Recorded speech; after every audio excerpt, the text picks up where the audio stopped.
नमस्कार, welcome to accurate yoga. तो दोस्तों आज हम शुरू करेंगे 21 फरवरी 2023 को जो हमारा एग्जाम हुआ था उसमें पार्ट 7 करेंगे हम।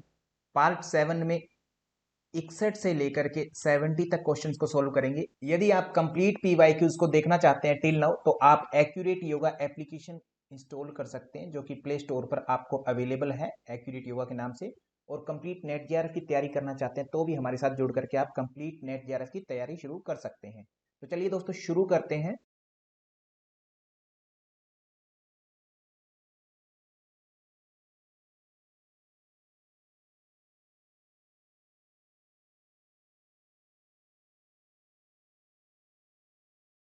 यदि आप भी एनटीए नेट जेआरएफ इन योग की तैयारी कर रहे हैं तो आज ही accurate yoga application play store से इंस्टॉल कर सकते हैं। एक्यूरेट योगा स्पेलिंग इसके नाम से ही है, ACCURATEYOGA। ये लिखेंगे आपको एप्लीकेशन दिखाई देगी, उसे इंस्टॉल कर लें। उसमें आपको पेपर 1 और पेपर 2 दोनों जो कोर्सेज हैं वो कंप्लीट सिलेबस मिलता है। पेपर 2 योगा की जो फीस है 1 साल के लिए 12,000 रुपये है, जिसमें आपको 5 चीजें मिलती है। Number 1 special recording to the point, 1 से लेकर के 10 यूनिट जो है हमारे सिलेबस में वो सारे के सारे वन टाइम में आपको कंप्लीट मिल जाते हैं। दूसरा, डेली उसमें लाइव क्लासेस हमारी कंडक्ट होती है, तो बच्चों को डेप्थ में जब आपका कोई क्वेश्चन होता है, क्वेरी होती है, तो लाइव क्लास में आप आकर के पूछ सकते हैं। नंबर 3, अगर आप लाइव क्लास में नहीं आ सकते परंतु लाइव क्लास को आपको सुनने का मन होता है तो उस लाइव क्लास को हम रिकॉर्ड करते हैं जो एप्लीकेशन पर डाल दी जाती है। तो एप्लीकेशन पर आपको वो लाइव क्लासेस भी कंप्लीट मिलती है ताकि आप लाइव क्लास में नए आते हुए भी लाइव क्लासेस को देख पाएं। और जो फोर्थ चीज है वो आपको, जब आप पढ़ते हैं तो क्या आपने पढ़ा और क्या एग्जाम में आ सकता है, क्या प्रेडिक्ट हो सकता है फ्यूचर में क्वेश्चंस किसी टॉपिक से, तो वो यूनिट वाइज और टॉपिक वाइज जो है आपके सामने क्विजेस भी अवेलेबल होती है, तो उनको भी आप कभी भी कर सकते हैं। इसी के साथ में जो हमारी रीड की हड्डी कही जाती है किसी भी एग्जाम की, PYQ series, previous year question paper, तो वो जो है आपको इसी पैकेज में पूरे कंप्लीट जो है प्रीवियस ईयर क्वेश्चन पेपर जितने आज तक हुए हैं योग विषय के, वो सारे के सारे आपको पांचों एक ही बार में मिल जाते हैं। ये सारा का सारा 1 साल के लिए 12,000 रुपए की फीस होती है, इसमें आप ज्वाइन कर सकते हैं। इसी के साथ में यदि आप पेपर 1 करना चाहते हैं जो कि हमारा जनरल एप्टीट्यूड होता है पेपर 1, इसमें भी आपको कंप्लीट सिलेबस जो है बोथ लैंग्वेज बाइलिंगुअल हिंदी और इंग्लिश दोनों में प्रोवाइड करवाया जाता है, जिसमें आपकी लाइव क्लासेस चलती हैं। लाइव क्लास में नहीं आ सकते हैं तो उनकी आप रिकॉर्डिंग सुन सकते हैं लाइव क्लासेस की। और इसके अलावा आपको क्विजेस भी प्रोवाइड करवाई जाती है जिसकी फीस है 1 ईयर के लिए 5,000 रुपीज, 5,000 रुपए। यदि आपकी कोई भी क्वायरी है तो आप दिए गए फोन नंबर पर हमें कॉल कर सकते हैं। तो जल्दी कीजिए, कोर्स को जल्दी बाय कीजिए। यदि आप ये सोच रहे हैं कि मुझे अभी एग्जाम ना दे करके अगली बार एग्जाम देना है तो मैं अगली बार तैयारी करूंगा, तो एक बात मैं बता देना चाहता हूं दोस्तों कि आप जब भी मन में आए, चाहे आपको 1 साल बाद में एग्जाम देना है चाहे 2 साल बाद में एग्जाम देना है, तो कंपटीशन क्योंकि हाई है तो इसलिए जल्दी से जल्दी पढ़ना शुरू करें। क्योंकि एग्जाम देना एक दिन होता है परंतु उसकी स्टडी, उसकी प्रिपरेशन जो है आपको पूरा साल कम से कम करनी होती है, तब जाकर के आप जो है जेआरएफ के लिए एलिजिबल होते हैं। सिलेबस बहुत लेंदी होता है, सिस्टमेटिकली समझना पड़ता है। सिलेबस छोटा है दिखने में परंतु उसको जब आप पढ़ते हैं तो वो काफी लेंदी हो जाता है, इसलिए उसको आपको ग्रेस्प भी करना होता है, उसको आपको डाइजेस्ट करना होता है पूरी तरह से। तो इसीलिए आप जितनी जल्दी अपनी तैयारी शुरू करें उतना बेटर है। तो इसीलिए जल्दी से एक्यूरेट योगा एप्लीकेशन डाउनलोड करें और अपना कोर्स, अपने नेट जेआरएफ की जर्नी है जो अभी से शुरू करें। सबसे पहले है 61 number question, teaching method for yogic practices नामक पुस्तक के अनुसार एक कक्षा हेतु अनिवार्य कारक क्या है। ये प्रश्न है, हिंदी में दिया गया है, आप चाहें तो हिंदी में उत्तर दे सकते हैं परंतु ये बुक है एक कैवल्य धाम द्वारा प्रकाशित, ये बुक हिंदी और इंग्लिश दोनों में अवेलेबल है। आप कोशिश करें इंग्लिश में इस बुक को पढ़ने की तैयारी करते समय ताकि आपका कोई भी क्वेश्चन किसी रूप में गलत न हो। कारण ये है क्योंकि एग्जामिनर जो है पहले क्वेश्चन बनाता है इंग्लिश में, फिर उसको ट्रांसलेट करता है हिंदी में, तो इसलिए थोड़े से शब्दों के मीनिंग बदल जाते हैं। तो आप इंग्लिश में कोशिश करें, अदरवाइज हिंदी भी बेस्ट है, हिंदी में भी कोई कमी नहीं है परंतु समझना पड़ता है आपको एक एक कॉन्सेप्ट को। तो इस प्रश्न को इंग्लिश में देखते हैं। Question number 61, according to book teaching method for yogic practices Kaivalya Dham द्वारा प्रकाशित ये पुस्तक है, essential factors for a class, एक किसी भी कक्षा के लिए सबसे इंपॉर्टेंट फैक्टर्स, कारक, घटक क्या होंगे, इसको घटक भी बोला जाता है। क्या होंगे? 6 घटक होते हैं या 6 कंपोनेंट होते हैं जिसमें क्या क्या चीजें आती है। एक होता है टीचर, एक होता है लर्नर, ये दो होने जरूरी है। कोई भी क्लास होगी तो क्लासरूम में ये दोनों तो होने जरूरी है। टीचर होगा तो क्या होगा, टीचिंग होगा।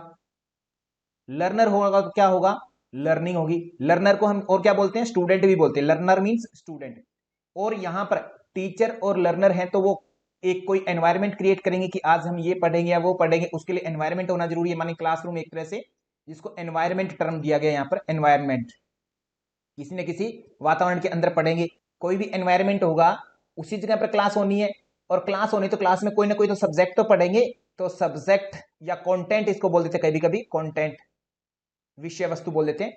तो ये 6 चीजें आपकी होती है, इनको कंपोनेंट बोला जाता है टीचिंग के।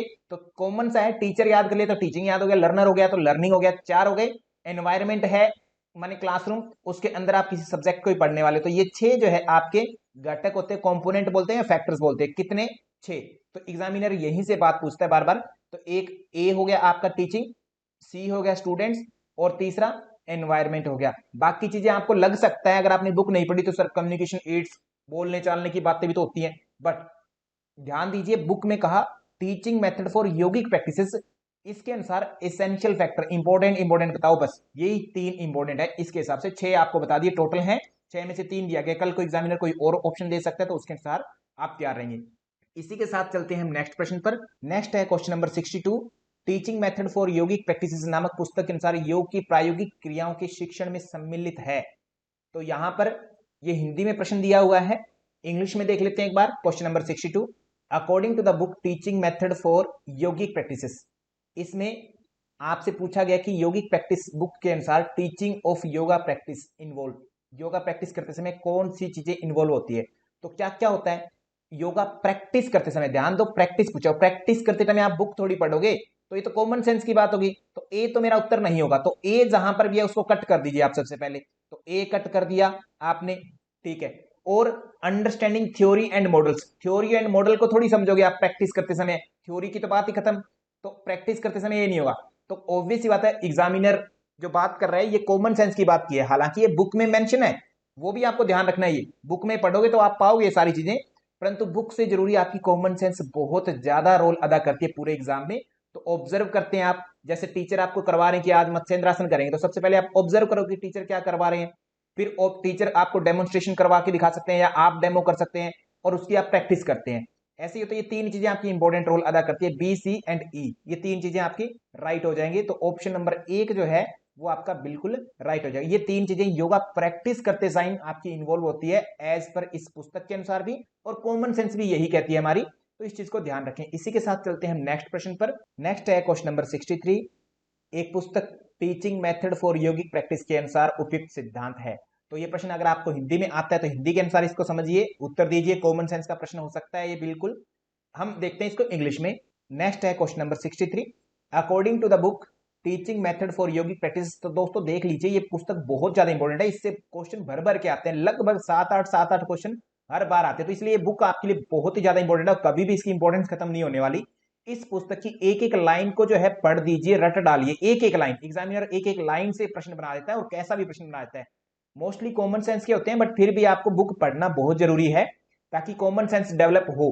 कॉमन सेंस भी तभी डेवलप होती है जब आपने कुछ पढ़ा होता है, ऐसा नहीं होता कि आप कॉमन सेंस ऐसे ही लेकर के घूमे, है ना, मार्केट में नहीं मिलती कॉमन सेंस, ये ध्यान रखें प्रिय विद्यार्थियों।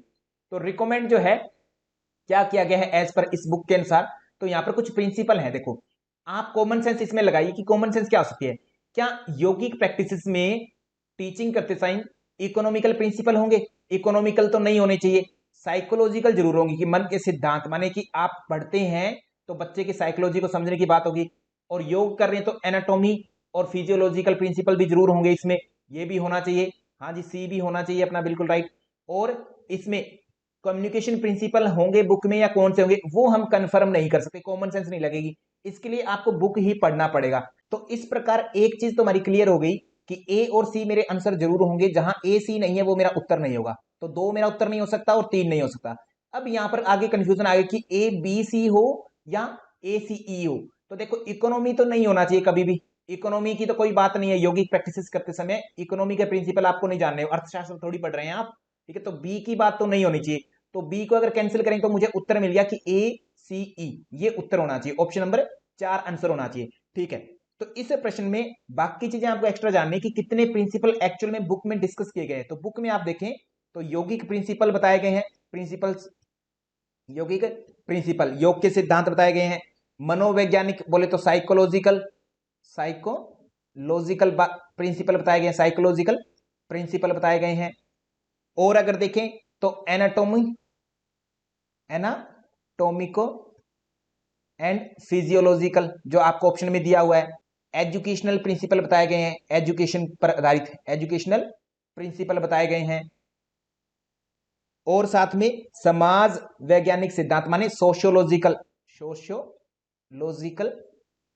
प्रिंसिपल बताए गए हैं आपको। ये 5 आपको जो है सिद्धांत बताए गए हैं, इस बुक में डिस्कस किए गए हैं। और किस अध्याय में है चैप्टर ध्यान रखें, ये चैप्टर जो है यूनिट 4 जो है इस बुक का यूनिट 4, नोट आपके सिलेबस का। सिलेबस में आपके ये बुक जो है यूनिट 9 में काम आती है टीचिंग प्रिंसिपल्स में, परंतु इस बुक के अंदर यूनिट 4 देखो तो वहां पर प्रिंसिपल्स का डिस्कस किया गया है। तो आपको ये जानना है, हिंदी में भी यौगिक प्रिंसिपल को आप यौगिक सिद्धांत बोलेंगे, मनोवैज्ञानिक सिद्धांत साइकोलॉजिकल हो गए, एनाटॉमी को आप बोलेंगे शरीर रचना एवं शरीर क्रियात्मक सिद्धांत, शैक्षणिक सिद्धांत एजुकेशनल प्रिंसिपल, और सोशियोलॉजिकल समाज वैज्ञानिक सिद्धांत। तो ये 5 सिद्धांत दिए गए। कल को आपको इनमें से ऑप्शन अलग मिल सकते हैं, तो इनके लिए आप तैयार रहेंगे। तो यहां पर इस बुक के अनुसार जो आपके ACE 3 उत्तर हो जाएंगे। तो ध्यान रखिए, किसी को लग सकता है कि कम्युनिकेशन प्रिंसिपल भी होते होंगे, टीचिंग में कम्युनिकेशन की जरूरत होती है बच्चे से बात करते समय, बट क्या इस बुक में बताया गया, क्या नहीं बताया गया। तो इसलिए आपका ऑप्शन नंबर डी जो है बिल्कुल भी यहां नहीं होना चाहिए। तो ये बात ध्यान रखें, कॉमन सेंस आपको लेकर के चलनी है, उससे उत्तर निकल जाते हैं, बट अकेली कॉमन सेंस से काम नहीं चलेगा। कॉमन सेंस तभी आपकी कॉमन हो सकती है जब आपने बुक पढ़ी हो, कुछ शास्त्र आपने अध्ययन किए हो तभी। तो इस प्रश्न का उत्तर हुआ ऑप्शन नंबर 4। इसी के साथ चलते हैं हम नेक्स्ट प्रश्न पर। नेक्स्ट है क्वेश्चन नंबर 64। महर्षि गिरिंड द्वारा ध्यान हेतु निम्नलिखित में से कौन से अभ्यास बताए गए हैं। तो ध्यान महर्षि गिरिंड ने 3 बताए हैं, स्थूल ध्यान, सूक्ष्म ध्यान और ज्योति ध्यान, ये 3 बताए गए। स्पष्ट है उत्तर, ये बहुत बार प्रश्न आ चुका है, बी, डी एंड ई, ये 3 उत्तर हैं। तो ऑप्शन नंबर 3 जो है आपका बिल्कुल राइट हो जाएगा, बिल्कुल राइट हो जाएगा। अब बात करें एक्स्ट्रा क्या बातें जाननी है। अगली बार ये कह देगा एग्जामिनर कि बताओ महर्षि गिरिंड ने ध्यान को योग का कौन सा अंग माना है। तो महर्षि गिरिंड क्या बात करते हैं, सप्तांग योग की बात करते हैं, सप्तांग योग को एलोबरेट कर लेते हैं, ये सबसे इंपॉर्टेंट पार्ट है इसका, यहां से प्रश्न हर बार आता है। तो सप्तांग योग एकमात्र महर्षि गिरिंड है वो बात करते हैं। और किस से बात करते हैं, किसको ज्ञान देते हैं, राजा चंड कपाली, एक जो पात्र है इस बुक में, उनको ज्ञान दिया जा रहा है सप्तांग योग का, जिसको घटस्थ योग नाम से भी जाना गया, घटस्थ योग भी सप्तांग योग को ही बोला गया है। अब यहां पर हम बात करते हैं घटस्थ योग में क्या क्या चीजें हैं, सातों। पहला है षटक्रम, दूसरा षटक्रम के बाद में आसन आया, मुद्रा तीसरे नंबर पर, प्रत्याहार, प्राणायाम, ध्यान और समाधि। इस प्रकार गिरिंड संहिता में 7 अंगों का वर्णन किया गया है जिनको हम सप्तांग योग के रूप में जानते हैं। तो यहां पर देखो ध्यान से, एग्जामिनर क्या पूछेगा, बताइए सप्तांग योग में ध्यान किस नंबर पर आता है, किस नंबर पर आ रहा है, 6ठे नंबर पर आता है। यहां देखिए धारणा जो है, धारणा वो अलग से डिस्कस नहीं की गई। कभी कभी बच्चों को लगता है कि धारणा भी होगी, धारणा नहीं है। धारणाओं को इन्होंने मुद्रा के अंदर ही काउंट किया है, 5 धारणाएं हैं, उनको मुद्राओं में एक्सप्लेन कर दिया था 25 मुद्रा के रूप में।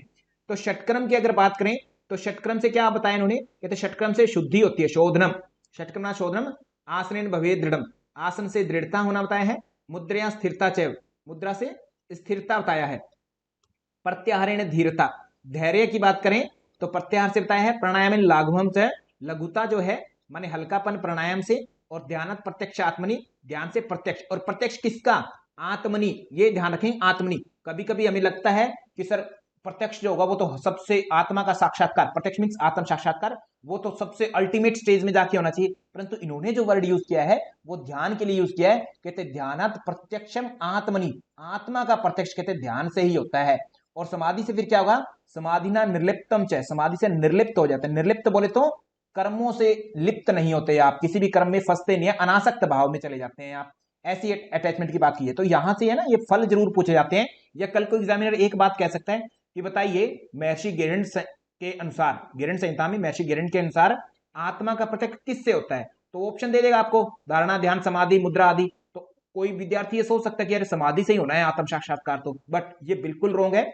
महर्षि गिरिंड स्पष्ट बोल रहे हैं कि आत्मा का जो साक्षात्कार है वो केवल और केवल ध्यान से ही संभव है, आत्मनि, ये वर्ड यूज करते हैं। और ध्यान कितने हैं? 3 है। तीनों में से सर्वश्रेष्ठ कौन सा है? स्थूल पहले नंबर का है, ज्योति दूसरे पर, और सूक्ष्म सर्वश्रेष्ठ बोला जाता है। सर्वश्रेष्ठ जो है हमेशा ही सूक्ष्म चीजें, अध्यात्म जगत में आप जाते हैं तो हमेशा सूक्ष्म से सूक्ष्म चीजें जो होती है वो हमेशा स्ट्रोंग मिलेंगी आपको। स्ट्रोंग मतलब ताकतवर अधिकतर, और वो हमेशा ही शक्तिशाली होंगे, और उसी को पाना होता है और उसी को सर्वश्रेष्ठ मिलेंगे आपको, वही सर्वश्रेष्ठ कही जाएंगी। क्योंकि सूक्ष्म चीजें एकल होती हैं और जोड़े वाली चीजें जो होती है बड़ी होती जाती है और वो टूटने की संभावना होती है। जैसे मकान बना तो मकान ईंटों से बना तो ईंटें टूटने की संभावना है और मकान जल्दी टूट सकता है। परंतु एक एटम है, एटम बिल्कुल छोटा है, बहुत छोटा है, हालांकि वो भी बहुत सारी चीजों से मिलकर के बनता है, बट वो बहुत छोटा है इसलिए उसको तोड़ना इम्पॉसिबल सा होता है। तो कहने का मतलब मेरा ये है कि अध्यात्म जगत में आप जब भी बात करेंगे तो सूक्ष्म चीजें हमेशा सर्वश्रेष्ठ मिलेंगी, ऐसा सिद्धांत सोच लीजिए दिमाग में, ताकि आपकी कॉमन सेंस डेवलप हो जाए, इसलिए ये मैंने बात आपको बताई है। तो सबसे सर्वश्रेष्ठ ध्यान सूक्ष्म होगा, कल को बात पूछी जाती है। तो इस प्रश्न का उत्तर हुआ अपना ऑप्शन नंबर 3, स्थूल, ज्योति और सूक्ष्म, तीनों ध्यान हो गए। आकाश चक्र ऐसी की कोई बात ही नहीं की गई कहीं पर भी पूरी पुस्तक में। इसी के साथ चलते हैं नेक्स्ट प्रश्न पर। नेक्स्ट है क्वेश्चन नंबर 65। महर्षि घेरण संहिता के निम्नलिखित में से कौन से योगासन हठ योग प्रदीपिका में उल्लेखित नहीं है? तो सबसे पहले तो आसन जान लीजिए। हठ प्रदीपिका में कितने हैं? 15 आसन हैं। घेरण संहिता में कितने हैं? 32 आसन हैं। हठ रत्नावली में कितने हैं? 84 आसन हैं। परंतु कहे जाते हैं कि उनमें से 10 श्रेष्ठ हैं, 10 में से भी वो 4 श्रेष्ठ कहते हैं, और फिर 4 में से एक जिसको सिद्धासन बोला गया है। सेम यही बात जो है हठ प्रदीपिका में कही जाती है। 15 आसन है, 15 में से 4 श्रेष्ठ है, 4 में से एक। 4 कौन से होते हैं श्रेष्ठ? सिप सिप करके याद करवाया हुआ है मैंने सभी विद्यार्थियों को। सिप सिप का मतलब क्या होता है? सिप सिभ, ऐसे याद करते हैं। तो सी से सिद्धासन, पै से पद्मासन, और सिभ मतलब सी से सिंहासन, सिंभ बोलते हैं ना, और ये भय से भद्रासन, ये वर्ड यूज करते हैं। 4 आसन श्रेष्ठ जब होंगे तब यही होते हैं। और आगे बात की जाए तो वशिष्ठ संहिता में कितने आसन है? 10 आसन है। एसएसपी सिद्ध सिद्धांत पद्धति, 3 नाम है एसएसपी, इसी से पहले एस से सिद्धासन, दूसरे से स्वस्तिकासन, तीसरे पै से पद्मासन, ये 3 होते हैं। इसके साथ में एसएसपी के साथ में शिव संहिता आती है। शिव संहिता एसएसपी की कॉपी है आसनों के मामले, मतलब 3 तो ये एसएसपी वाले आ गए, प्लस में एक, 4 आसन हो गए। चौथा कौन सा है? उग्रासन, सिद्धासन, पद्मासन, स्वस्तिकासन और उग्रासन, ये शिव संहिता में मिल गई। एसएसपी से एक इंक्रीमेंट मिल गया। ऐसे ही गोरख संहिता की बात करें, गोरख संहिता की बात करें, और योग चूड़ामणि की बात करें, योग कुंडली उपनिषद की बात करें, तो इनमें जो है आपको 2-2 आसन मिलते हैं, 2 ही आसन मिलते हैं, इनमें आपको 2 आसन मिलते हैं। त्रिशिखी ब्राह्मण उपनिषद की बात करें तो आपको 17 आसन मिलते हैं। त्रिशिखी 6 से 17, त्रिशिखी 17 आसन मिलते हैं आपको। एक है ध्यान बिंदु उपनिषद, ध्यान बिंदु में कितने मिलते हैं? 4 आसन मिलते हैं। तो ये सारे ग्रंथों में कितने कितने आसन है लमसम लिख दिए हैं, और इनमें कौन सा आसन है कौन सा नहीं है वो आपको तभी पता लगेगा जब आप अच्छे से सिस्टमेटिक रूप से तैयारी करोगे। ये कॉन्सेप्ट जो है मेरा तभी क्लियर हुआ जब मैंने बुक को पढ़ा, अच्छे से स्टडी की, तब मुझे इतनी चीजें याद हुई। तो आपको भी अगर याद करना है तो उसका तरीका ये है कि आप ओरिजिनल चीजों को अच्छे से अच्छे तरीके से पढ़ें। ट्रिक अपनाओगे 2 दिन चलेंगी फिर भूल जाओगे, ठीक है। कॉन्सेप्ट क्लियर नहीं होगा तो ट्रिक्स कोई काम की नहीं है। ट्रिक्स तभी काम की होती है जब आपको कॉन्सेप्ट क्लियर है, तब ट्रिक्स काम आती है, नहीं तो ट्रिक का कोई मतलब नहीं है। तो बहुत सारे विद्यार्थी ट्रिक्स बनाते रहते हैं छोटी छोटी इधर उधर की, कभी एग्जाम क्लियर नहीं हो पाता उनका, कभी क्लियर नहीं होता। जो बच्चा ट्रिक बनाता है केवल ट्रिक बनाता है, कॉन्सेप्ट समझा और फिर ट्रिक्स बनाई, आपको एग्जाम पक्का क्लियर होगा। कॉन्सेप्ट ही नहीं समझा, केवल 4-5 ट्रिक इधर उधर से इकट्ठी करते गए, खुद बनाते गए, एग्जाम कभी क्लियर होगा ही नहीं, कभी नहीं होगा। ऐसे मेरी नजर में बहुत सारे विद्यार्थी हैं जो ट्रिक्स को फॉलो करते हैं, केवल ट्रिक पर जीते हैं, वो कभी एग्जाम ही नहीं क्लियर होता, नेट तक नहीं हुआ, ऐसे ऐसे विद्यार्थी हैं। तो आप लोगों से निवेदन है, ट्रिक तभी बनाए जब आपका कॉन्सेप्ट क्लियर हो, और अपनी ट्रिक बनाए, है ना, तभी समझ में आएगी। तो आपसे इस प्रश्न में पूछा जाए कि कौन सा आसन है कौन सा नहीं है, तो हठ प्रदीपिका पढ़ रखिए तो आप इजीली उत्तर दे देंगे। हठ प्रदीपिका पढ़ रखिए तो कॉमन सेंस क्या लगाएं? सिद्धासन दे रखा है हठ प्रदीपिका में, बिल्कुल दे रखा है। सिद्धासन के क्या नाम है? VMG, ये बोला गया है। VMG बोले तो वज्रासन, मुक्तासन और गुप्तासन। तो माने सिद्धासन का ही दूसरा नाम क्या है? गुप्तासन है। हठ प्रदीपिका में गुप्तासन अलग से नहीं है, सिद्धासन को बोला गया है। तो गुप्तासन जो है घेरण संहिता में अलग से है, परंतु हठ प्रदीपिका में नहीं है। तो बी जो है वो हठ प्रदीपिका में नहीं है, हठ प्रदीपिका में नहीं है, माने सिद्धासन है उसी को गुप्तासन कहा है, अलग से नहीं है। मत्स्यासन भी नहीं है और उत्कटासन भी हठ प्रदीपिका में 15 आसनों में नहीं आते हैं ये तीनों के तीनों। तो इस हिसाब से आपका BDE ये उत्तर हो जाएगा। ऑप्शन नंबर 3 जो है वो बिल्कुल राइट हो जाएगा यहाँ पर।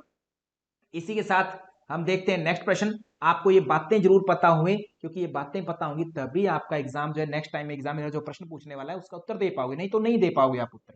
तो इसी के साथ चलते हैं नेक्स्ट प्रश्न पर। नेक्स्ट है क्वेश्चन नंबर 66। पूछा गया विशुद्धि चक्र के शरीर क्रियात्मक सहगामी निम्नलिखित में से कौन से हैं। विशुद्धि चक्र कहाँ होता है? कंठ में होता है, ये तो आप सभी को पता है, कंठ में होता है। 6 चक्र होते हैं, जिसमें सबसे पहले नीचे से आप बात करते हैं मूलाधार की, फिर स्वादिष्ठान की बात करते हैं, स्वादिष्ठान के बाद में आप मणिपुर, जिसको आप नाभि के रूप में जानते हैं, उसकी बात करते हैं। मणिपुर से आप ऊपर हृदय, जिसको आप अनाहत चक्र नाम देते हैं, हृदय में ऊपर कंठ में जाते हैं तो कंठ में आप विशुद्धि चक्र नाम देते हैं। फिर आगे भ्रू मध्य जाते हैं, भ्रू मध्य, कहीं कहीं पर भ्रू मध्य एज इट इज लिखा मिलता है, आईब्रोज के बीचों बीच जब बिंदी लगाते हैं, कहीं पर इसको आज्ञा चक्र कहते हैं। तो ये जो है 6 चक्रों का अवधारणा है, कहीं पर आपको 9 चक्रों का कॉन्सेप्ट है, कहीं पर कुछ है। तो मोस्टली पूरे हठयोग में आपको 6 चक्रों का कॉन्सेप्ट मिलता है, पूरे हठयोग में षट चक्र की अवधारणा मिलती है। 9 चक्र कौन कौन मानते हैं? एसएसपी सिद्ध सिद्धांत पद्धति और योगराज उपनिषद, योगराज उपनिषद, ये दोनों 9 चक्र मानते हैं और कोई भी 9 चक्र नहीं मानता है। तो एग्जामिनर क्वेश्चन पूछ सकता है, आप ध्यान रखेंगे आगे, ठीक है। यहां पर जो बात पूछी जा रही है, बताओ कंठ माने विशुद्धि चक्र का संबंध किससे है? तो विशुद्धि चक्र कहां कहां होता है? गले में होता है। अब इनमें से बताओ गले में क्या है? वृषण कोश, गुदा मध्य, ये तो नहीं होगा बिल्कुल भी, यहां पर तो हमारा मूलाधार होना चाहिए। छाती के मध्य हृदय चक्र हो गया, अनाहत हो गया, ये भी नहीं होना चाहिए, बी भी उत्तर नहीं होगा मेरा। गर्भाशय योनिका जालिका मीन्स क्या हो गया कि आपका जो नीचे का रूट हो गया एक तरह से, वो भी मूलाधार या स्वादिष्ठान हो सकता है। तो उत्तर सर मुझे एग्जैक्ट पता लग गया, ग्रसनी बोलते हैं फेरिंग्स को, स्वर यंत्र बोलते हैं लैरिंग्स को, मतलब गले के बीचों बीच, सी एंड ई इसका उत्तर होना चाहिए था, राइट आंसर हो गया। बहुत सारे विद्यार्थियों को ये प्रश्न ना समझ में आया हो हिंदी में, तो इंग्लिश में थोड़ा देख लेते हैं। क्वेश्चन नंबर 66, जहां पर जो है what are the physiological concomitant of Vishuddhi chakra, Vishuddhi चक्र कहां कहां मिलेगा? तो यहां पर वर्ड लिखा है सी, फेरिंजियल माने फेरिंग्स, जो अपने गले के आसपास ही होती है, नेक के आसपास होती है, जब ऊपर से श्वास नीचे जाता है तो फेरिंग्स से होकर के गुजरता है, भोजन और नाक श्वास दोनों। और नीचे लैरिंजियल नर्व प्लेक्सी, लैरिंग्स के आसपास जो नर्व्स का प्लेक्सिस बनता है, ग्रुप बनता है, वहां पर। ये सी और ई आपका राइट आंसर होना था। बाकी की चीजें आप यहां पर देख सकते हैं, एनएस जो होता है रूट, गुदा में मूलाधार की बात होती है, चेस्ट में अनाहत चक्र की बात होती है, अनाहत की, और जो अपना यूट्रोवेजाइनल है वहां पर स्वादिष्ठान, या फिर आप बात करते हैं मूलाधार की, ये बातें होती हैं। तो ये आपके नीचे की बात होगी, ऑप्शन नंबर सी एंड ई आपका राइट हो जाएगा। तो कॉमन सेंस की थोड़ी सी एनाटॉमी अंगों का पता है, थोड़ा सा चक्रों के बारे में पता है, इजीली उत्तर निकल जाता है। इसी के साथ चलते हैं हम नेक्स्ट प्रश्न पर। नेक्स्ट है क्वेश्चन नंबर 67। यहां पर एक तालिका दी गई है, आपसे पूछा गया है, तो ये तालिका तभी क्लियर होगी जब कॉन्सेप्ट क्लियर होंगे। तो कॉन्सेप्ट पर बात है ये सारी की सारी। तो यहां पर पूछा गया है कि नाद स्फुरण कब होता है? नाद स्फुरण जब हठ सिद्धि होती है तब नाद स्फुरण होता है। वपु कृष्टोम वदने प्रसन्नता नाद स्फुटतम नयने सुनिर्मले आरोग्यता बिंदु जयो अग्निदीपनम हठ सिद्धि विशुद्धि लक्षणम प्रकार से बात आती है। अल्प द्वार की बात की जाए तो अल्प द्वार होना चाहिए, ना अधिक ऊंचा होना चाहिए, ना नीचा होना चाहिए, ना उबड़ खाबड़ हो, सम्यक गोमय लिप्तम सांद्रम अम्लम लिप्तम, इस तरीके से जो है होना चाहिए। तो ये जो है मठ की खासियत बताई गई है। तो इतना कहते हुए इतनी 2 बात पता लग गई ना आपको एक सूचीबद्ध वाले क्वेश्चन में। एग्जाम में जब बैठे तो टाइम सेव करना आपका इंपॉर्टेंट काम होता है, एक एक चीज का मिलान नहीं करना होता। तो वहां पर जैसी पता लगी तो आप क्या करें, C1 होगा गारंटी मिल गई, और डी का 2 होगा, ये गारंटी जैसी मिली आपने उत्तर टिक किया और आगे बढ़ गए, इतना सा। परंतु क्योंकि अभी यहां पर तो हम समझ रहे हैं एक एक चीज को, तो अभी हमें पीवाई की उसको डेप्थ में एनालिसिस करना है, तो एक एक चीज पर हम ध्यान देंगे। यहां पर बात की जाए बाकी निधि ध्यासन, निधि ध्यासन का संबंध है ज्ञान साधना से। ज्ञान साधना मतलब ज्ञान योग की जब आप बात करते हैं तो निधि ध्यासन उसमें एक टर्म होती है। तो ज्ञान योग की अगर आप बात करें तो ज्ञान योग में आपको पता होगा कि बहिरंग होता है और एक अंतरंग होता है। बहिरंग में 4 साधन होते हैं, विवेक, वैराग्य, षट संपत्ति और मुमुक्षुत्व, ये जो है 4 साधन होते हैं बहिरंग में। अंतरंग की बात करें तो श्रवण, मनन और निधि ध्यासन, निधि ध्यासन, ये जो है आपके निधि ध्यासन ज्ञान साधना बोले तो ज्ञान योग से रिलेटेड हो गया। आगे बात की गई है इसमें, इसी में अगर आप देखें ध्यान से तो आत्म निवेदन की बात की है। आत्म निवेदन, आत्म निवेदन मतलब एक तरह से भक्ति से संबंधित है। भक्ति योग में आत्म निवेदन टर्म आती है जब आप नवधा भक्ति की बात करते हैं। नवधा भक्ति, नवधा भक्ति की बात की जाए तो श्रवणम कीर्तनम विष्णु स्मरणम पाद सेवनम अर्चनम वंदनम दास्य सख्य आत्म निवेदनम, आत्म निवेदन 9वें नंबर पर है। तो आपको नवधा भक्ति जो है पूर्ण रूप से कंठस्थ कर लीजिएगा इस श्लोक को, ये जो है बहुत इंपॉर्टेंट नवधा भक्ति के अनुसार। कल को सीक्वेंस अरेंज पूछ सकता है एग्जामिनर, या कुछ और तरीके से भी बात की जा सकती है। तो नवदा भक्ति के बारे में आपको जरूर पता हो। तो बी का 4 होगा, तो ये ऑप्शन नंबर 1 जो है वो हमारा बिल्कुल राइट है यहाँ पर। इसी के साथ हम चलते हैं नेक्स्ट प्रश्न पर। नेक्स्ट है क्वेश्चन नंबर 68। भगवत गीता के अनुसार सूची 1 और सूची 2 को मिलान करना है। यहाँ पर श्लोक पहली नजर में देखते ही प्रश्न समझ में नहीं आएगा एकदम से। तो एक बात मैं बता देना चाहता हूं कि एग्जामिनर ने जो सूची 1 और सूची 2 यहाँ पर क्रिएट की है, वो कुछ ऐसे ऑप्शन है यहाँ पर जिसमें श्लोक दिया है और उसके श्लोक के अंदर दूसरा शब्द मिल रहा है, तो उससे मिलान करना है। कुछ ऐसा शब्द दे दिया कि जिसका अर्थ कोई ना कोई निकलता है किस टॉपिक से, इस प्रकार से। जैसे यहां पर अगर आप देखिए, पहला ही जो दिया है, असंयतात्मना, असंयतात्मना योगो दुष्प्राप इति मे मति वश्यतात्मना तू यत्ता शक्यो वाप्तुम उपायतः। माने मन को कंट्रोल करने की बात की जा रही है यहाँ पर। मन को कैसे कंट्रोल करोगे? दुष्प्राप है, इसमें शब्द आता है। आप भगवत गीता देखेंगे तो भगवत गीता में 635 में आता है, अभ्यासेन तु कौन्तेय वैराग्येण च गृह्यते। माने मन को कंट्रोल करना है। 35 में आता है अभ्यास और वैराग्य की बात आती है। 35 में आता है, ये बात ध्यान रखें। और उसी के अगले श्लोक में कह दिया है ये जो असंयतात्मना दुष्प्राप है, ये वाली बात। कहते मुझे पता है कि मन जो है ऐसे आराम से कंट्रोल नहीं होता, आत्मा वगैरह ऐसे आसानी से नहीं मिलती। कहते तुम्हें पूर्ण रूप से कंट्रोल करके मन को लगना पड़ेगा। छठे अध्याय का 36वां जो श्लोक है वहां से ये प्रश्न बना दिया। देखो 35वां और 36वां में बार बार कहता था, ये 2 श्लोक आपको याद होने चाहिए। तो ये कंठस्थ जिसको था उसका प्रश्न हो गया। दुष्प्राप उसमें शब्द आता है, इसलिए मिलान कर गया। नेक्स्ट है लोकस तदनुवर्तते। माने लोग किसका अनुवर्त करते हैं, किसके पीछे लगते हैं? जो रोल मॉडल होता है समाज में उसी को फॉलो करते हैं। और इसलिए कहते तुम रोल मॉडल बनो, कहते तुम श्रेष्ठ पुरुष बनो। यद यदा आचरति श्रेष्ठ तत् देवेत्रो जन है सयत प्रमाणम कुरुते लोकस तदनुवर्तते। कहते लोग किसका फॉलो करते हैं, किसको? कहते जो श्रेष्ठ पुरुष होते हैं उसको फॉलो करते हैं। तो श्रेष्ठ लोग जैसा जैसा करेंगे वैसा वैसा करते हैं बाकी के लोग भी, इसलिए तुम श्रेष्ठ कार्य करो। ये आता है भगवत गीता में ही आता है, ये भी 3/21, ये 3/21 में आएगा। नेक्स्ट है आत्मन्यवात्मना तुष्ट। तो ये बात कहां की गई? ये भगवत गीता में दूसरे अध्याय में की गई। क्यों की गई? स्थित प्रज्ञता के विषय में। तो श्लोक देखें, प्रजहाति यदा कामन सर्वान पार्थ मनोगतान आत्मन्यवात्मना तुष्ट स्थित प्रज्ञस्त उच्यते। कहते जो व्यक्ति इंद्रियों को कंट्रोल कर लेता है, अंदर की तरफ ले जाता है इंद्रियों को, वो जो है स्थित प्रज्ञता को प्राप्त हो जाता है। आत्मा से आत्मा में संतुष्ट रहता है, माने इधर उधर नहीं भागता है, दूसरों में रस नहीं ढूंढता है, अपने आप में संतुष्ट हो जाता है। ऐसी बात की गई। कौन सा है? श्लोक संख्या आपके लिए इंपॉर्टेंट हो जाती है, दूसरे अध्याय का 55। ये सारे वो चीजें हैं जो मैंने लास्ट टाइम बोला था कि आपको ये श्लोक कंठस्थ होने चाहिए। कल को प्रश्न पूछा जाएगा फिर आगे इनके आसपास से, तो आपको अब जो है इस बार श्लोक एक एक संख्या जो है कंठस्थ होनी चाहिए, याद रखें। इसके 55 है तो 54वां श्लोक भी याद होवे, और 55 है तो 56वां भी होवे। ऐसे 3-23 है तो 22वां भी याद होवे, और 3-24 भी, और 3-23 भी। आगे पीछे के 3-3 श्लोक याद कर लीजिए। अब आप अगर नहीं करोगे तो फिर आप वेट करो एग्जाम का, क्योंकि एग्जाम में यहीं से पूछा जाना और बार बार यही बातें पूछी जाती है। कभी एग्जामिनर संस्कृत में पूछ देता है, कभी इसकी हिंदी लिख देता है, कभी किसी और तरीके से पूछ देता है, क्योंकि टॉपिक ही यही है पूछने लायक। तो इसलिए आप ये मत सोचे कि सर एग्जाम टिपिकल होगा। एग्जाम टिपिकल नहीं हुआ है। एग्जामिनर एक ही चीज को तरीका अलग कर देता है पूछने का, पूछता अलग अलग ढंग से है। एक ही बात को पूछता है, वही सेम रिपीटेटिव बातें पूछ रहा है बार बार एग्जामिनर, बस वो पूछने का ढंग बदल रहा है बार बार। इतना सा काम आपको करना है कि उसके ढंग को समझ जाएं आप लोग, और वो तभी समझेंगे जब आप अच्छे से सिस्टमेटिक तैयारी करेंगे।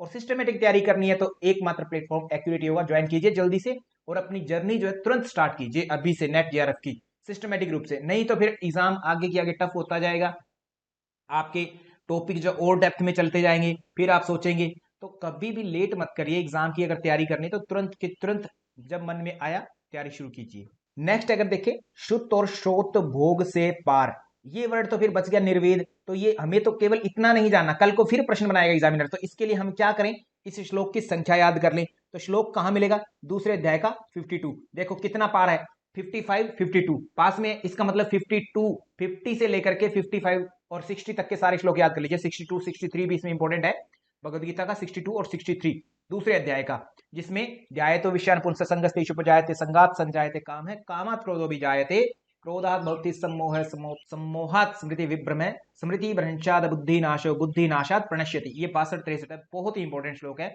बार बार एग्जामिनर यहां से पूछता है। मतलब दूसरे अध्याय का लगभग 50 से लेकर के 65 के आसपास तक के जितने श्लोक है वो रट डालिए, क्योंकि एग्जामिनर बार बार पूछेगा वहां से और छोटी छोटी बातें पूछेगा। तो यहां पर ये जो है 52वां श्लोक हुआ। इसमें पूरा श्लोक अगर देखें, यदा ते मोह कलिलम बुद्धिर्व्यतिरिष्यति तदा गंतासि निर्वेदम श्रोतव्य श्रुतस्य च तो यहाँ ये जो है निर्वेद शब्द इस श्लोक के अंदर आ रहा है, तो वहां से प्रश्न बन दिया, मतलब श्लोकों को पूर्ण किया गया आपको। अगर श्लोक ही आते तो आप प्रश्न दे सकते थे उत्तर इसका, अदरवाइज गड़बड़ हो जाती। तो यहाँ पर कल को इस श्लोक को हिंदी में पूछा जा सकता है, तो आप प्लीज इन सारे श्लोकों को याद कर लें। इस प्रश्न का उत्तर ए की गारंटी मिलती है हमें कि ए का 4 होगा। अगर आप एग्जाम में बैठे हैं तो सूचीबद्ध वाले क्वेश्चन में 1 की गारंटी मिल जाए ना, तो उसी के हिसाब से आपका उत्तर बन जाता है और टाइम सेव करके जल्दी से आगे निकल जाए। तो ए की गारंटी 4 ही होगा, तो इसमें हमने देखा कि ए की 4 एक ही जगह पर है, एक के लिए 4, ऑप्शन नंबर 3 हमारा गारंटी से ट्रू हो जाएगा।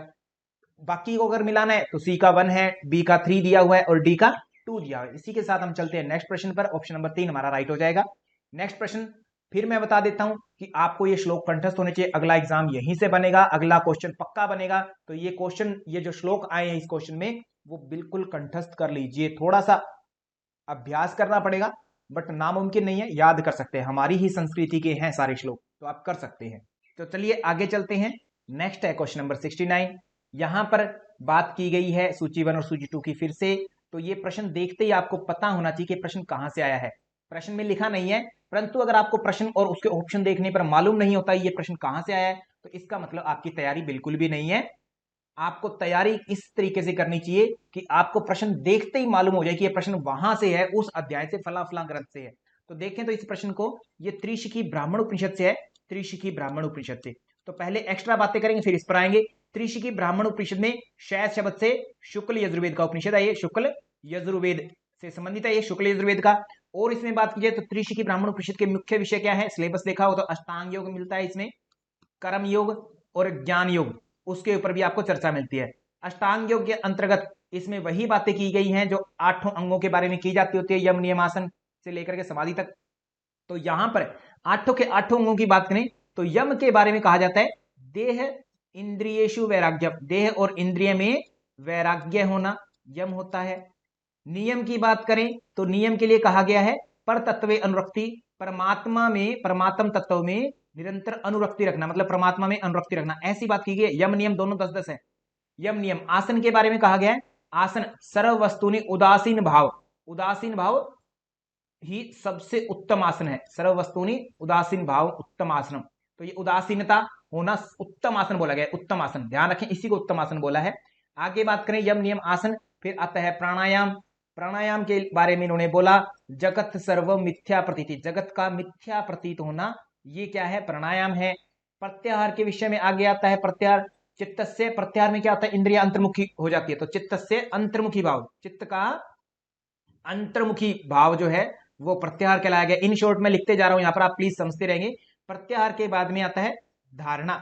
धारणा के बारे में कहा जाता है देश बंद चित्त से धारणा, ये महर्षि पतंजलि कहते हैं। इन्होंने कहा चित्त का स्थिर हो जाना, चित्त से निश्चली भाव, देश बंद में चित्त को बांध देंगे, चित्त एक जगह बंधा रह जाएगा ना, हिलेगा नहीं। चित्त से निश्चली भाव धारणम धारणा विदु, ये जो है धारणा के विषय में कहा गया।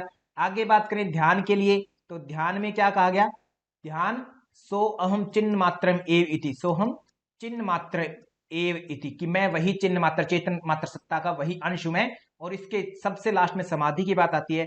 समाधि के विषय में कहा, कहते समाधि में क्या होता है, ध्यान से विस्मृति, ध्यान जो किया होता कहते उसकी भी विस्मरण भाव हो जाता है, विस्मृति, कहते मैं ध्यान कर रहा हूं ऐसा भाव भी समाप्त हो जाता है। तो ये बातें आई, तो इसमें अब देख लो, मिला लो, ये बार बार मैंने चीजें करवाई हुई है। यहाँ पर नियम पूछा गया, तो नियम क्या है, परतत्व में सतत अनुरक्ति, 3 का पक्का डी होगा या डी के लिए पक्का 3 होगा, इसका मतलब क्या उत्तर नहीं हो सकता, बाकी के जहां पर डी का 3 नहीं है वो उत्तर नहीं होंगे आपके, तो उसको आप कैंसिल कर दीजिए। चित्त का अंतर्मुखी भाव, पक्की बात है प्रत्याहारी होगा, ए का 1 है दोनों जगहों पर। और बात करें तो चित्त का निश्चली भाव, निश्चल रुकना, एक तरह से धारणा कहलाता है, बी का 4 होगा, ओ की जगह पर ऑप्शन नंबर 3 जो है आपका राइट हो जाएगा। यहाँ पर मैं चिन्ह मात्र स्वरूप हूं, ये ऐसा चिंतन करना, माने सो अहम चिन्ह मात्रम एव इति, वो ध्यान। आज ये हिंदी में बातें की गई है, कल को ये श्लोक लिख करके पूछ लेंगे आपसे, तो इसलिए जो है थोड़ा सा इनको अच्छे से ध्यान देंगे। 8 अंगों के बारे में आपको अच्छे से बताओ। और इस ग्रंथ में त्रिशिकी ब्राह्मण उपनिषद में 18 मर्म स्थानों की भी बात की है, 18 मर्म स्थानों की बात की गई है। इसमें कहते हैं कंध से जो निकलने वाली नाड़ियां है वो 10 है, परंतु आगे जाकर के वो 72,000 बन जाती थी, 72,000। इन नाड़ियों के नाम आपको अच्छे से पता हो, कंध से निकलने वाली नाड़ियां कौन से और कहां कहां जाती है, किस प्रकार से क्या कार्य करती है। 18 मर्म स्थान कौन से, उनके बारे में अच्छे से पता हो। 18 मर्म स्थान आपके वशिष्ठ संहिता में भी मिलती है और त्रिशिकी ब्राह्मण में भी मिलते हैं। और अगर बात करें तो इसमें धारणा का जो कॉन्सेप्ट आता है, धारणा, 5 धारणाओं का, वो थोड़ा सा हट करके आता है पृथ्वी जल अग्नि वायु आकाश, इन पर 5, 10, 15 और 20 और आकाश पर यथासंभव धारणा की बात आती है। तो यहां पर देखो दोस्तों, सारी बातें एक्सप्लेन करना इंपॉसिबल है, बट मैं आपको यहाँ पीवाईक्यूज कर रहे हैं तो डेप्थ में आपको रिवीजन चल रहा है, एक तरह से आप रिवाइज कर रहे हैं। तो ये रिवाइज करने का मतलब तभी सिद्ध होता है जब आपने पहले टेक्स्ट को पढ़ा हो, तब आपके दिमाग में आएगी हाँ ऐसी बातें हुई थी और ऐसी नहीं हुई थी, तभी आप कोरिलेट कर पाओगे। अगर डायरेक्ट इन पर कूदोगे पीवाईक्यूज पर तो एग्जाम क्रैक नहीं होगा। बहुत सारे बच्चों की आदत होती है कि सर हम तो सीधा क्वेश्चन करेंगे, अपने आप हो जाएगा सिलेबस कवर। तो वैसे सिलेबस कभी कवर नहीं होता, आपको पहले टेक्स्ट को पढ़ना होता है, कॉन्सेप्ट क्लियर करना होता है, उसके बाद में पीवाईक्यूज पर आओ, तब आपकी एक एक बातें समझ में आएंगी और पीवाईक्यू करने में आनंद आएगा। तो इसी के साथ हम चलते हैं नेक्स्ट प्रश्न पर। नेक्स्ट है क्वेश्चन नंबर 70। सूची 1 और सूची 2 दो दी गई है। प्रश्न देखते ही मालूम होता है कि ये योग सूत्र से प्रश्न है, जिसके लेखक जो है रचनाकार पतंजलि ऋषि है, महर्षि पतंजलि। तो उन्होंने बात की है इसमें 4 अध्यायों की। इन्होंने अध्यायों को समाधि पाद, साधन पाद ऐसे इन्होंने डिवाइड किया। पहले अध्याय का नाम समाधि पाद करते हैं, दूसरे का नाम साधन पाद करते हैं, तीसरे का नाम विभूति पाद करते हैं और चौथे का नाम कैवल्य पाद करते हैं। इस प्रकार से इन्होंने चारों अध्यायों को डिवाइड किया। पहले में समाधि पाद, दूसरे को साधन पाद, तीसरे को विभूति पाद, चौथे को कैवल्य पाद। इसी से ये नंबर निकल जाता है। पहले में समाधि पाद है तो 5 आगे लिख लिए और लास्ट में 1 लगा दिया। दूसरे में साधन पाद है, बाद में 2, 5 और विभूति पाद भी पीछे से सेकंड है तो दूसरे में भी 5, 5, 55, बीच वालों में 55, 55 और लास्ट में जो है चौथा अध्याय है। और पहले कितने आए अध्याय? 3 आ गए, तो 34 सूत्र लास्ट में मिलते हैं। 195 आइडियल सूत्र माने जाते हैं, परंतु कुछ टेक्स्ट ऐसे जहां पर 196 की भी बात की गई है वो आपके एक्सेप्शन में आ जाते हैं, तो थोड़ा उनको ध्यान देंगे। महर्षि व्यास जी ने जो भाष्य किया वो 195 सूत्रों पर किया हुआ है। अगर हम प्रश्न पर ध्यान देते तो यहां पर पूछा गया ऋतंभ्रा तत्र प्रज्ञा। ऋतंभ्रा तत्र प्रज्ञा ये प्रथम अध्याय में 48 नंबर सूत्र मिलता है, जो कि समाधि पाद है प्रथम अध्याय। तो ये ए का गारंटी है कि 4 ही होगा और कुछ हो ही नहीं सकता। तो इस हिसाब से हमारा क्या उत्तर हुआ? Option number 1 final. अगर हम एग्जाम में बैठे तो इतना करेंगे और आगे निकल जाएंगे, जल्दी से समय बचाना होता है, क्योंकि एग्जाम में हमें अगर गारंटी है हमें तो, अगर हमें संशय तो किसी और एक दो चीजों को मिला लें और फिर आगे निकले। और ऐसी मैं बात करूं बाकियों की, तो यहां पर कहा गया है क्षण प्रतियोगी परिणाम अपरांत निग्रह्य क्रम। इसकी बात करें तो ये 4th अध्याय में 33 नंबर सूत्र आपको देखने को मिलता है।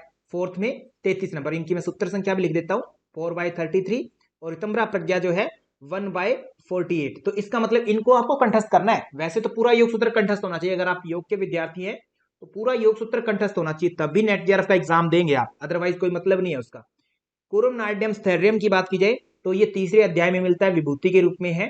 ये जो है इसकी संख्या की अगर बात करें तो तीसरे अध्याय में, तीसरे में 31 नंबर सूत्र आपको देखने को मिलता है।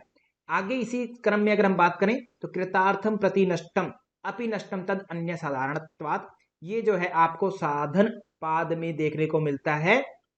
जो पुरुष और प्रकृति का जहां वर्णन हो रहा है वहां पर यह चीज आपको देखने को मिलती है। यह सूत्र दूसरे अध्याय के 22वें सूत्र में देखने को मिलता है। तो इस प्रकार से चारों अध्यायों को हमें डिवाइड करना था, वो हमने कर लिया। तो अगर देखें तो बी का 1 हो रहा है और सी का 2 और डी का जो है 3 हो रहा है। राइट आंसर अपना ऑप्शन नंबर 1 हो जाएगा। इसी के साथ में हमारा पार्ट 7 जो है वो कंप्लीट होता है। इसमें हमने 61 से लेकर के 70 क्वेश्चंस को कंप्लीट किया। यदि वीडियो अच्छी लगी तो लाइक करें, शेयर करें और यदि आपने अभी तक चैनल को सब्सक्राइब नहीं किया तो चैनल को सब्सक्राइब करें और पास में दिए गए बेल आइकन को जरूर दबा देवें, ताकि जैसे ही हम वीडियो अपलोड करें तो सबसे पहले आप तक नोटिफिकेशन जरूर आए, किसी भी वीडियो से आप वंचित न हुए। तो थैंक यू टू ऑल, धन्यवाद आप सभी का, थैंक यू सो मच।